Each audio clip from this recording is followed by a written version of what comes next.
So Adam Puzder, I can never pronounce this guy's name. He is out.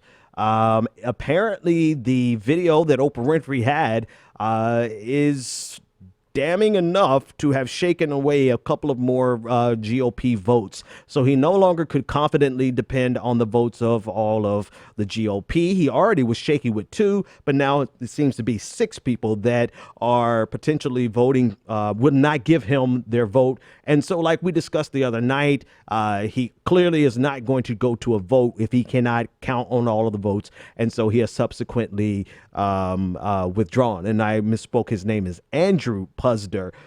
So he has withdrawn as the labor secretary nominee. CNN and all the outlets are reporting. And Andrew Puzder, he's the chief executive of CKE Restaurants, which is the parent company of Hardee's and Carl's Jr.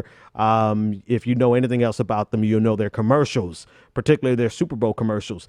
Puzder said in a statement on Wednesday, he said, quote, "After careful consideration and discussions with my family, I am withdrawing my nomination for Secretary of Labor. I am honored to have been considered by President Donald Trump to lead the Department of Labor and put America's workers and businesses back on the path to sustainable prosperity."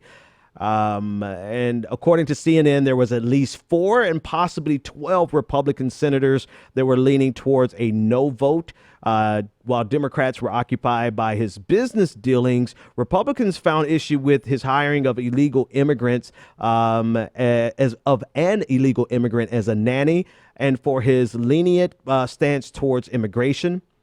But also in the consideration was this video that Oprah Winfrey produced and sent to the Senate, which was allegedly of his wife discussing domestic violence. So this became an issue as well. Senate Democratic leader Chuck Schumer said, quote, "No matter how you cut it, there is no worse pick for labor secretary than Andrew Puzder. I am encouraged by my Republican colleagues who are starting to agree. He does not belong anywhere near the Labor Department, let alone at the head of it. Puzder's disdain for the American worker, the very people he would be responsible for protecting, is second to none."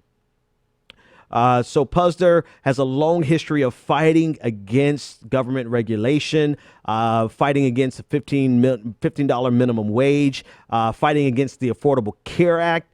Last month alone, current and former workers of Hardee's and Carl Jr.'s announced that they had filed 33 state and federal complaints against their employer. Charges included wage theft, manipulated overtime, sexual harassment, and unfair labor practices. So to be sure, for any reasonable person who's concerned about labor, Andrew Puzder was the worst pick that Donald Trump could have picked in the first place. And it just so happens that he's not only a horrible pick for labor, but he's an inconsistent pick for conservative ideology, which I think you're going to find in most cases. Many CEOs, many corporate types, not corporate types, let me be more accurate with my language. Many business owners, that's what I'm looking for, use undocumented labor because it's cheap labor, because we're addicted to cheap labor, particularly people who want to drive profits. So there's an inconsistency with any conservative pick with regard to illegal immigration because they benefit from it, especially depending on their industry. I mean, agriculture, by all means. I mean, you find a business owner in agriculture, you're going to find a business owner who has utilized illegal immigration and undocumented workers.